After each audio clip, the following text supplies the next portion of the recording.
In this video we will go through 5 scenarios in which expatriates face failures for different reasons. Scenario 1. The manager cannot adapt to the new culture. Imagine an expatriate manager who has just moved to South Korea for a 2-year assignment.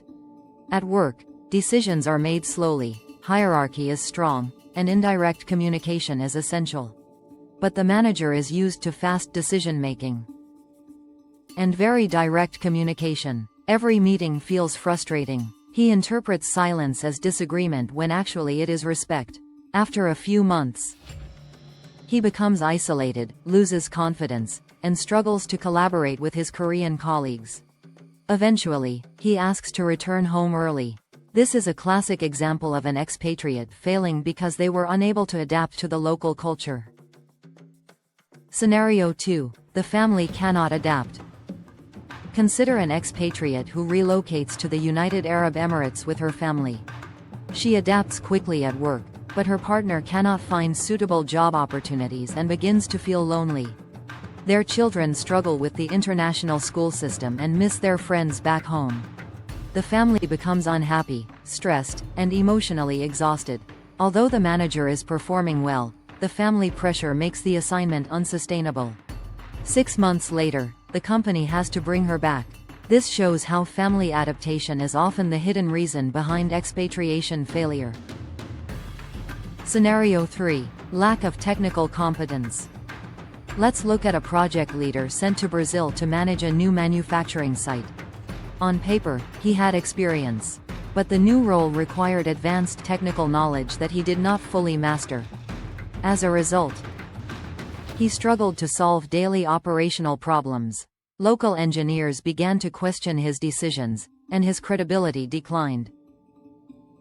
The company headquarters assumed the failure was cultural, but in reality the manager simply did not have the technical expertise needed for this assignment. This highlights the importance of matching skills to the complexity of the expatriate role. Scenario 4. Emotional immaturity. Imagine an expatriate sent to India who becomes overwhelmed by ambiguity. He becomes impatient with local employees, reacts emotionally in stressful situations, and shows arrogance instead of cultural humility. His team begins to avoid him, and trust is broken. Even though he has strong professional experience, his lack of emotional maturity damages relationships and blocks collaboration. The assignment ends early. This scenario reminds us that emotional intelligence is just as important as technical skills in an international context. Scenario 5. Lack of motivation. Imagine a manager relocated to Singapore who never really wanted to take the assignment. She accepted it only because it was expected for promotion. She makes little effort to learn about the culture, rarely interacts with local employees, and constantly compares Singapore to her home country. Her lack of motivation is visible, and her team becomes disengaged. After 1 year, performance drops and she requests a transfer. This shows how weak motivation can lead to poor adaptation and failure abroad. Successful global mobility requires more than skills. It requires awareness, reflection, and cultural intelligence. The more we understand these challenges, the better prepared we are to lead across borders.